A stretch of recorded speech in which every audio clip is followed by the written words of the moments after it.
তাহলে এবার শোনো আমার গল্প। অনেক দিন আগের কথা। এক গ্রামে আলামিন নামক একটি ছেলে তার মায়ের সাথে বাস করত। তার মা ছিল খুবই সত্যবাদী, ধার্মিক, পরহেজগার একজন মহিলা। একদিন দুজন মুসাফির আলামিনের মায়ের কাছে আসলো।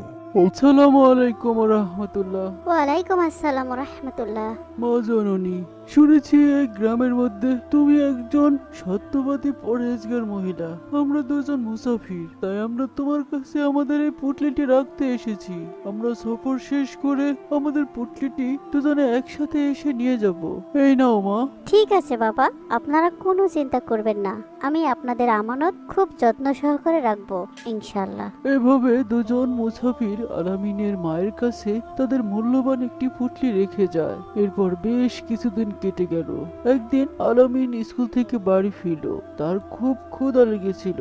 সে তার মাকে ডাকতে লাগলো।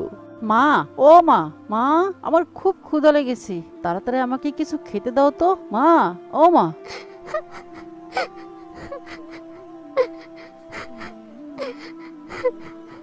হে আল্লাহ, এখন কি হবে?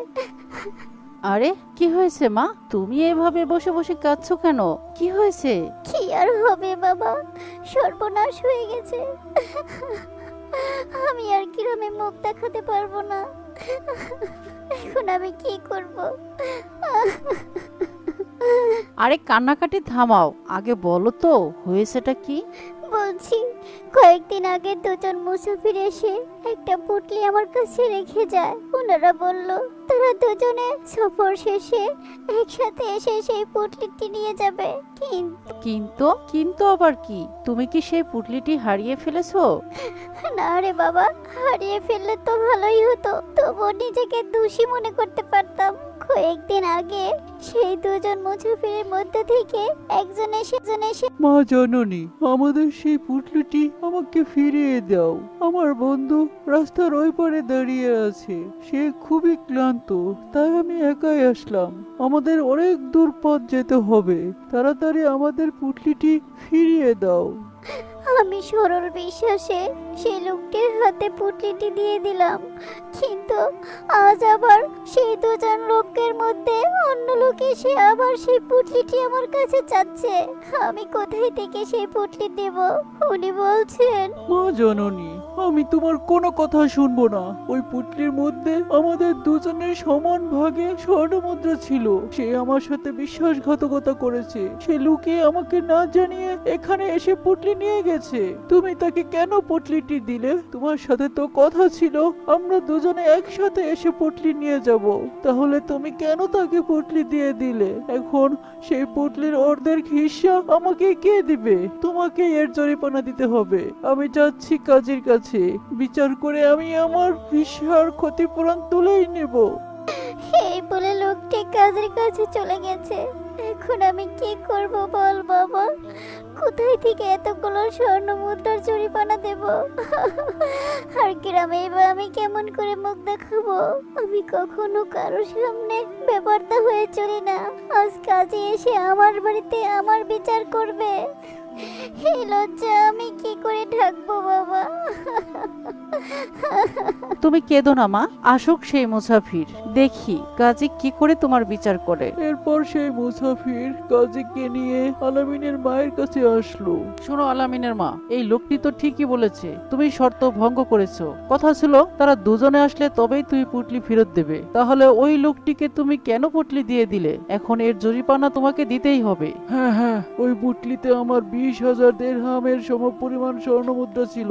আমাকে এখন 20,000 দিরহাম দিতেই হবে। হ্যাঁ হ্যাঁ, মায়ের তো তা দিতেই হবে, কিন্তু জরিমানা হলে তো দেবে। এই ছেলে, কি বলতে চাও তুমি?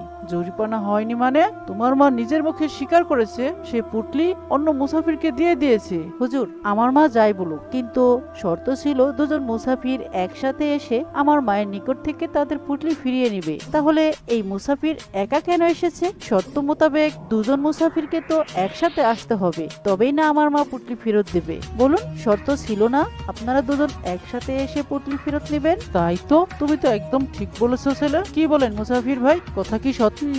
হ্যাঁ কাজী সাহেব, কথা তো একেবারেই সত্য। শর্ত ছিল দুজনে একসাথে আসবো, কিন্তু আমার সেই বন্ধু তো আমার সাথে প্রতারণা করে পালিয়ে গেছে। তাহলে যান, আগে আপনি আপনার সঙ্গীকে খুঁজে নিয়ে আসুন, তারপরে আমার মা আপনাদের পুটলি ফেরত দেবে। কিন্তু আমি তাকে এখন কোথায় খুঁজে পাবো? সেটা আপনার বিষয় মুসাফির ভাই। শর্ত মোতাবেক আপনি এখনই চলে যান, আপনার বন্ধুকে খুঁজে দুজনে একসাথে আসবেন, তবেই আপনার পুটলি ফেরত দেওয়া হবে। এরপর সেই মুসাফির লোক কোনো কথা না বলে সেখান থেকে চলে যায় তার বন্ধুকে খুঁজতে। এদিকে আলামিনের বুদ্ধি দেখে তার মা খুব খুশি হয়। সে আল্লাহর কাছে দোয়া করতে থাকেন।